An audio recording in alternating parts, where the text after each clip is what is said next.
इन मांगों को लेकर आज भारतीय राष्ट्रीय छात्र संगठन NSUI और हमारे सभी छात्र आज कलेक्टर साहब को ज्ञापन देने यहाँ पे आए हैं, क्योंकि आज कोविड-19 कारण आज पूरा देश परेशान है। खास तौर पर उसमें छात्र परेशान भी है, क्योंकि छात्रों के एग्ज़ाम जो पहले हो रही थी मार्च में, उसको कैंसिल करके आगे बढ़ा दिया गया था। जिसमें क्या है कि जो AT-KT वाले हैं, प्राइवेट है और रेगुलर है, सभी की एग्ज़ाम जो थी वो कैंसिल कर दी थी। उसके बाद कहा गया था कि आपकी एग्ज़ाम बाद में ली जाएगी, लेकिन अभी मध्य प्रदेश शासन द्वारा ईयरली एग्ज़ाम ली गई है। जो फाइनल ईयर में थे उनकी एग्ज़ाम ले ली गई है, लेकिन जिनको AT-KT थी उनकी एग्ज़ाम अभी तक नहीं हुई है, उनको छोड़ दिया गया है। उनका भविष्य खराब करने के लिए उनके साथ भेदभाव किया जा रहा है, क्योंकि जब फॉर्म साथ में लिए जा रहे थे, टाइम टेबल साथ में आया था, फिर इनकी एग्ज़ाम क्यों नहीं ली गई।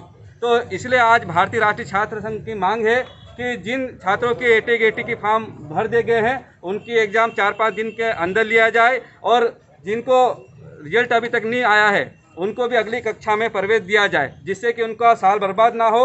अगर शासन नहीं सुनती है तो भारतीय राष्ट्रीय छात्र संगठन आंदोलन के लिए बाध्य होगा। और उसके बाद दूसरी मांग हमारी ये है कि आज कॉलेज परिषद के आसपास की ज़मीन जो कॉलेज परिषद की है उस पर आज अवैध कब्जा हो रहा है। आज दुकानें घंटियाँ लगाई जा रही है वहाँ पे। हमने प्राचार्य जी को उसके लिए ज्ञापन भी दिया था। लगता है कि जब से BJP शासन बैठी है तब से भू माफिया को राज वापस से आ चुका है, क्योंकि पहले जब कांग्रेस की सरकार थी तो सब माफिया को हटा दिया गया था, लेकिन जैसे शिवराज जी मामा बैठे हैं वैसे ही भू माफिया हम लोग वापस से बैठ गए हैं। उसके लिए हमारे कॉलेज की जो ज़मीन थी उस पर भी अवैध कब्जा हो रहा है। आप खुद मीडिया के माध्यम से बताना चाहता हूँ कि वहाँ जाके देखें तो आपको खुद को समझ में आ जाएगा कि क्या हो रहा है। जहाँ पे पक्की दुकानें बनाई जा रही है और प्रिंसिपल सर द्वारा कोई एक्शन लिया जा रहा है। हमने पहले भी सर को सूचित किया गया था कि वहाँ से हटाया जाए, पर ऐसा कुछ भी नहीं हुआ है, तो आज के लिए भी हमको ज्ञापन देना पड़ा। उसके बाद हमारी तीसरी मांग ये है कि जब 2007 के पहले LLB यहाँ पे PG कॉलेज में संचालित हो रही थी, उसके बाद क्या कारण रहा कि यहाँ से LLB बंद कर दिया गया। क्योंकि यहाँ पे हमारे जो ट्राइबल के छात्र हैं, जो आर्थिक रूप से कमज़ोर है, उनके पास इतना पैसा नहीं है कि वो इंदौर, दिल्ली, भोपाल जाके पढ़ाई कर सके, LLB कानून की शिक्षा प्राप्त कर सके, उसको यहाँ पे बंद कर दिया गया। उसमें भी मुझे लगता है कि राजनीति कोई षड्यंत्र है कि आदिवासी छात्रों को आगे बढ़ने से रोका जाए, ये कानून की पढ़ाई या अपने मूल अधिकार के से वंचित किया जाए। इस कारण से LLB यहाँ पे बंद कर दी गई है। उसके लिए भी हमने मध्य प्रदेश शासन मुख्यमंत्री जी को ज्ञापन दिया है कि जल्द से जल्द यहाँ पे LLB की क्लासेस स्टार्ट की जाए। जब यहाँ पे अलग से भवन बन चुका है, LLB के लिए प्राचार्य आ चुके हैं, प्रोफेसर आ चुके हैं, तो फिर कारण क्या है।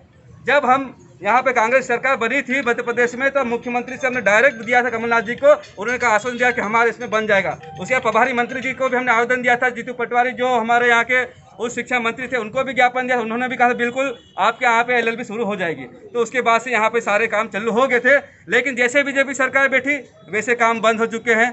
उसके बाद यहाँ पे छात्रों के साथ कोई सुनवाई नहीं हो रही है। आवास घर की राशि बंद पड़ी है, अभी तक आवास घर की राशि नहीं डल रही, छात्रवृत्ति नहीं डल रही है। उसके बाद यहाँ पे जो लैपटॉप मिले थे वो भी अभी जो 12वीं में अच्छे % बना के आए थे उनको भी लैपटॉप भी नहीं मिले हैं। तो इसलिए आज भारतीय राष्ट्रीय छात्र संगठन है और उनके पदाधिकारियों ने यहाँ पे आज कलेक्टर साहब को मुख्यमंत्री के नाम ज्ञापन सौंपा है। अगर 5 दिन के अंदर सुनवाई नहीं होती है तो भारतीय राष्ट्रीय छात्र संगठन और सभी स्टूडेंट यहाँ पे उग्र आंदोलन के लिए बाध्य होंगे, जिसकी सारी जिम्मेदारी शासन और प्रशासन की होगी, क्योंकि छात्रों के साथ अन्याय NSUI कभी बर्दाश्त नहीं करेगी।